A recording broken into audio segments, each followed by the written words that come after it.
If you've ever struggled with anxiety or low mood, you've probably heard this advice. Just think more positively. Challenge your negative thoughts. Replace them with positive thoughts. Think more realistically. And it can be exhausting. To be clear, there's nothing inherently wrong with this advice. In fact, I've given it myself many times. But for some people, it doesn't work. In fact, it seems to make things worse. Over the years, I've worked with people who tell me I've tried CBT and it just didn't work for me. Other people have said that it ignored their lived experience or left them feeling even more anxious or guilty, especially when they couldn't seem to magically replace their negative thoughts with positive ones. And if that's been your experience, it doesn't mean you've failed at CBT. It may just mean you've been trying to do something that the human mind is not very good at. So, what's going on? Is this advice flawed, or have we misunderstood what CBT is actually trying to achieve? Because somewhere along the line, we've reduced it to one simple message: just think more positively. And when we do that, we miss something really important about how the mind actually works. Let me explain. There are reasons why psychologists stop viewing thoughts as an internal light switch that you could simply turn off or on. One of those reasons is something called the rebound effect. It's pretty simple. The harder you try not to think about something, the more your brain keeps bringing it back. This is something that's fascinated me for years. In fact, during my doctoral thesis, I used Daniel Wegner's white bear experiment. At the time, I thought it was simply an interesting piece of cognitive psychology. It wasn't until years later, working with people experiencing anxiety, that I realized I was seeing exactly the same process happening in real life. Here's how the experiment worked. Participants were given one instruction.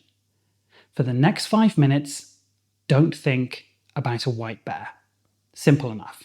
Except, of course, that almost everyone found themselves thinking about, you guessed it, a white bear. Why?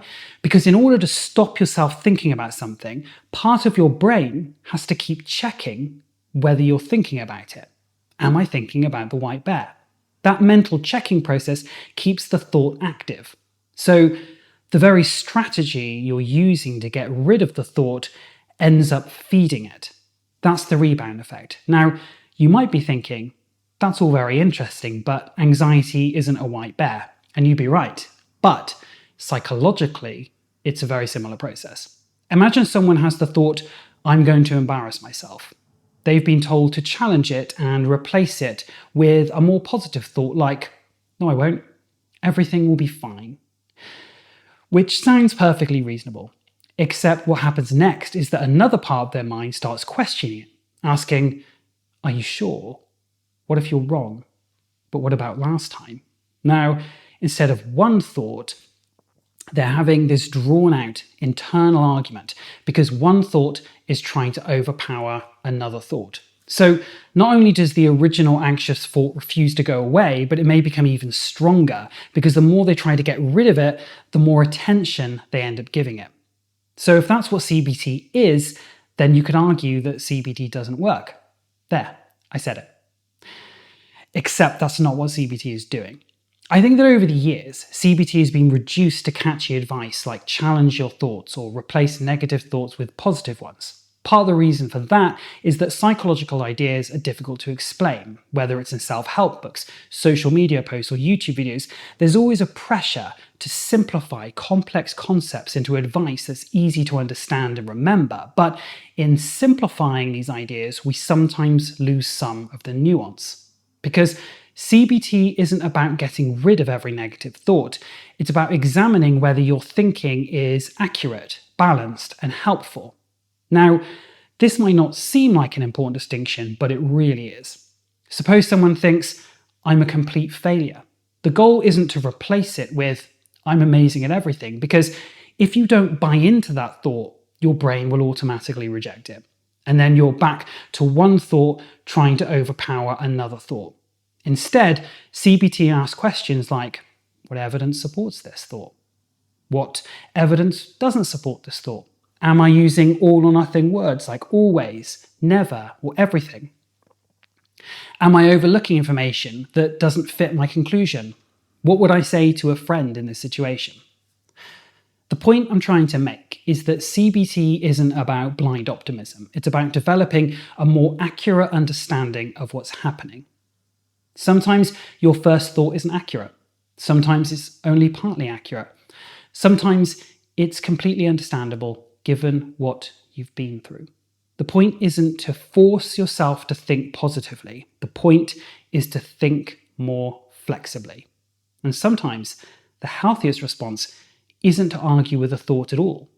Ironically, when we stop treating every uncomfortable thought as something that must be replaced, those thoughts often lose some of their power.